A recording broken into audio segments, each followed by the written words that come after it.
रूस, ईरान और बेलारूस के बीच तेज होती रणनीतिक हलचल ने दुनिया का ध्यान अपनी ओर खींच लिया है। जहां एक तरफ जंग का माहौल बना हुआ है, वहीं दूसरी तरफ कूटनीति के जरिए समाधान तलाशने की कोशिशें भी तेज हो गई हैं। खबरों के मुताबिक एंद्री बेलूसियो ने किर्गिस्तान में ईरान के डिप्टी डिफेंस मिनिस्टर रजा तलाईखनेक के साथ एक अहम बैठक की है।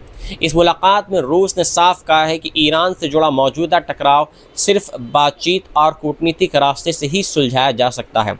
रूस ने यह भी भरोसा जताया है कि मॉस्को और तेहरान एक दूसरे का साथ आगे भी देते रहेंगे, जैसे पहले दिया है। इसी बीच ईरानी अधिकारी बेलारूस भी पहुंचे हैं, जहां उन्होंने वहां के रक्षा मंत्री विक्टर कैरिन के साथ मिडल ईस्ट की स्थिति पर चर्चा की है।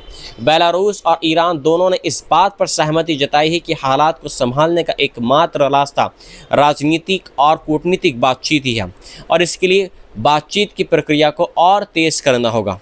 इस बैठक को मिस्र और तेहरान के बीच बढ़ते रिश्तों का संकेत माना जा रहा है।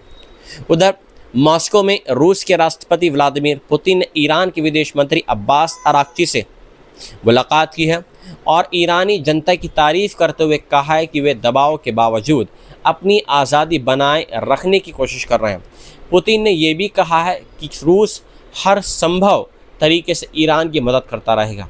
इन लगातार बैठकों और बयानों से ये साफ संकेत मिल रहे हैं कि एक तरफ जहां जंग का खतरा बना हुआ है, वहीं दूसरी तरफ रूस, ईरान और उसके सहयोगी देश कूटनीतिक मोर्चे पर एकजुट होकर दबाव बनाने की रणनीति पर काम कर रहे हैं। अब सबसे बड़ा सवाल यही है कि क्या ये बातचीत आने वाले समय में तनाव को कम कर सकती है या फिर दुनिया एक और बड़े टकराव की तरफ बढ़ रही है। लेबनान से हालात एक बार फिर बिगड़ते नजर आ रहे हैं, जहां सीज़फायर के बावजूद इजराइल और हिजबुल्लाह के बीच टकराव जारी है। रिपोर्ट्स के मुताबिक रविवार को इजरायली हमलों में 14 लोगों की मौत हो गई है, जबकि इसमें 37 लोग घायल बताया जा रहे हैं, जिनमें 2 बच्चे और 2 महिलाएं भी शामिल हैं। लेबनान की हेल्थ मिनिस्ट्री के अकॉर्डिंग उसने पुष्टि की है और ईरान ने दावा ये किया है कि इस दौरान उसका एक सैनिक भी इस हमले में मारा गया है। दूसरी तरफ हिजबुल्लाह ने यह भी साफ कर दिया है कि वह अपने हमले तब तक नहीं रोकेगा जब तक इजराइल सीज़फायर का उल्लंघन करता रहेगा। हिजबुल्लाह ने यह भी कहा है कि वह सिर्फ कूटनीति पर भरोसा नहीं कर सकता, क्योंकि अब तक वह नाकाम रही है।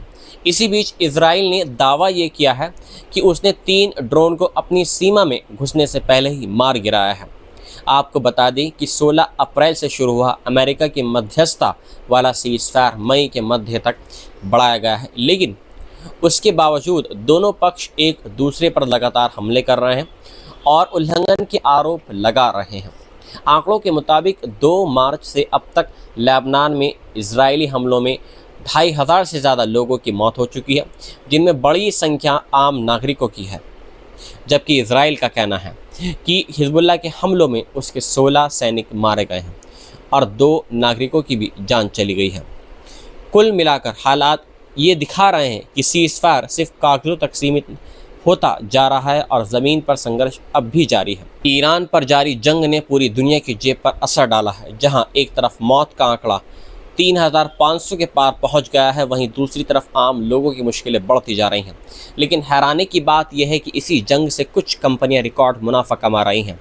अमेरिका और इजराइल के हमलों के 2 महीने के बाद हालात ऐसे बन चुके हैं कि स्ट्रेट ऑफ हार्मोज में तनाव के कारण करीब 1600 जहाज़ और 20,000 जो नाविक हैं वहाँ पर फंसे हुए हैं और इसका सीधा असर तेल की कीमतों पर पड़ा है, जहाँ ब्रेड क्रूड $107 प्रति बैरल के पार चला गया है और इसका असर सिर्फ मिडल ईस्ट तक सीमित नहीं बल्कि यूरोप, एशिया और पूरी दुनिया के करोड़ों लोगों की जेब पर पड़ रहा है। ब्रिटेन में हालात इतने ख़राब हैं कि आने वाले महीनों में घरेलू ऊर्जा बिल करीब 300 पाउंड तक पहुँच सकता है। अनुमान है कि सर्वे बताता है कि 44% लोग इसे वहन नहीं कर पाएंगे।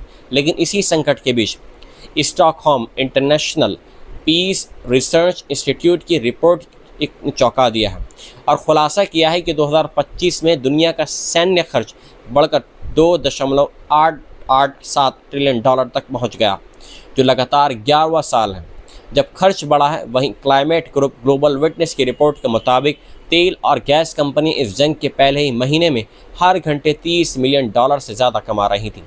यानी जहां आम लोग महंगाई और संकट से जूझ रहे हैं, वहीं बड़ी कंपनियां इस जंग से अरबों कमा रही हैं।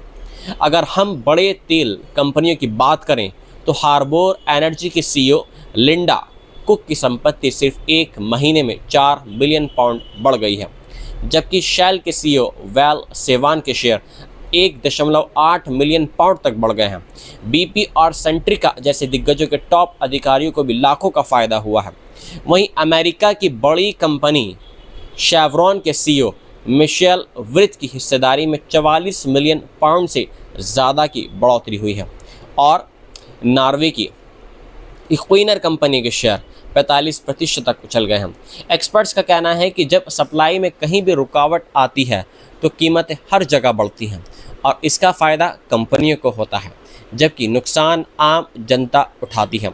अब अगर रक्षा कंपनियों की बात करें तो यहाँ भी हालात कुछ अलग ही नहीं हैं, वही हालात जैसे ऑयल कंपनीज़ के हैं। अमेरिका रोज़ाना 1.8 बिलियन डॉलर इस जंग पर खर्च कर रहा है और इसका सीधा फ़ायदा लॉकहीड मार्टिन जैसी कंपनियों को मिल रहा है, जिनके शेयर 40% तक बढ़ गए हैं। एक्सपर्ट्स का कहना है कि इस सिस्टम में जोखिम और अनिश्चितता को भी पैसा कमाने का जरिया बना दिया गया है, जहाँ नुकसान नीचे यानी आम लोगों पर डाला जाता है और मुनाफा ऊपर यानी बड़ी कंपनियों के पास चला जाता है। एक्टिविस्ट का आरोप है कि कंपनियां कीमतें इसलिए बढ़ाती हैं क्योंकि वे बढ़ा सकती हैं और इस अंतर को सीधे अपने मुनाफे में बदल देती हैं। दूसरी तरफ ब्रिटेन में हर साल करीब 10,000 लोगों की मौत ठंड और ईंधन की कमी से जुड़ी बीमारियों से हो रही है, लेकिन इसके बावजूद तेल कंपनियों को सरकारी सब्सिडी मिलती रहती है। ग्रीन पीस और टैक्स जस्टिस यूके जैसे संगठनों ने सरकार से मांग की है कि इन कंपनियों पर विंडफॉल टैक्स लगाया जाए ताकि संकट का बोझ आम जनता पर ना पड़े, लेकिन रिपोर्ट्स बताती है कि सरकारें अब भी बड़े कॉरपोरेट दबाव में हैं और सख्त कदम उठाने से बच रही हैं। इसी बीच एक्सपर्ट्स का कहना है कि इस संकट से सबसे बड़ा सबक यह है कि दुनिया को अब तेल और गैस पर निर्भरता कम करके रिन्यूएबल एनर्जी की तरफ तेज़ी से बढ़ना होगा, क्योंकि असली आज़ादी तभी मिलेगी जब देश ऊर्जा के लिए किसी दूसरे पर निर्भर नहीं होंगे। लेकिन सवाल यही है कि क्या सरकारें और बड़ी कंपनियां इस दिशा में सच में कदम उठाएंगी या फिर जंग और संकट के नाम पर मुनाफे का ये खेल ऐसे ही चलता रहेगा। गजा से एक ऐसी तस्वीर सामने आई है जो तबाही के बीच उम्मीद की कहानी भी सुना रही है, जहां 2 साल के जंग के बाद तबाह हो चुके शहरों को अब वही लोग अपने ही हाथों से फिर से खड़ा करने की कोशिश कर रहे हैं। गजा स्ट्रिप में सड़कों पर फैले मलबों को अब बर्बादी नहीं बल्कि निर्माण के सामान में बदला जा रहा है। लोग टूटी इमारतों के कंक्रीट और लोहे को कुचलकर नई सड़कें बना रहे हैं। ये काम यूनाइटेड नेशंस डेवलपमेंट प्रोग्राम के एक बड़े प्रोजेक्ट के तहत हो रहा है, जिसे गजा के दोबारा से निर्माण की पहली सीढ़ी माना जा रहा है। इस पहल का मकसद सिर्फ मलबा हटाना नहीं है, बल्कि उसी को दोबारा इस्तेमाल करके शहरों को फिर से बसाना है, क्योंकि जंग के बाद हालात इतने ख़राब हो चुके हैं कि पानी के कुएं, अस्पताल और ज़रूरी सेवाओं तक पहुंचना भी मुश्किल हो गया है। रिपोर्ट्स के मुताबिक गजा में करीब 61 मिलियन टन मलबा जमा है, जो दुनिया के सबसे बड़े पोस्ट वॉर क्लियरेंस चैलेंज में से एक माना जा रहा है। खान यूनुस जैसे इलाकों में भारी मशीनरी के ज़रिए मलबा तोड़ा जा रहा है। धूल के गुबार के बीच मजदूर लोहे और कंक्रीट को अलग अलग कर रहे हैं ताकि उसे दोबारा इस्तेमाल किया जा सके, लेकिन ये काम इतना आसान नहीं है जितना हम समझ रहे हैं, क्योंकि हर ढेर के नीचे ख़तरा छिपा हो सकता है। अनफटे हुए बम, जो अनएक्सप्लोडेड बम हैं, और गोला बारूद की वजह से हर जगह पहले जांच करनी पड़ रही है। इस काम में लगे मजदूरों के लिए सिर्फ रोज़गार नहीं बल्कि जोखिम भरी मजबूरी भी है। 32 साल के इब्राहिम अल सरसावी जैसे लोग कह रहे हैं कि उनके पास कमाने का कोई और दूसरा ज़रिया नहीं है। हर दिन जान का ख़तरा लेकर काम करना पड़ता है। हालात इतने चुनौतीपूर्ण हैं, कॉम्प्लिकेटेड हैं। यूनाइटेड नेशंस के मुताबिक अगर सब कुछ ठीक रहा तो पूरे गजा का मलबा हटाने में करीब 7 साल लग सकते हैं। अभी तक सिर्फ 2.88 लाख टन मलबा हटाया जा चुका है, जो कुल पूरे गजा का एक बहुत छोटा हिस्सा है। इस बीच यूरोपियन यूनियन, संयुक्त राष्ट्र और वर्ल्ड बैंक की रिपोर्ट बता रही है कि गजा के पूरी तरह पुनः निर्माण के लिए अगले 10 सालों में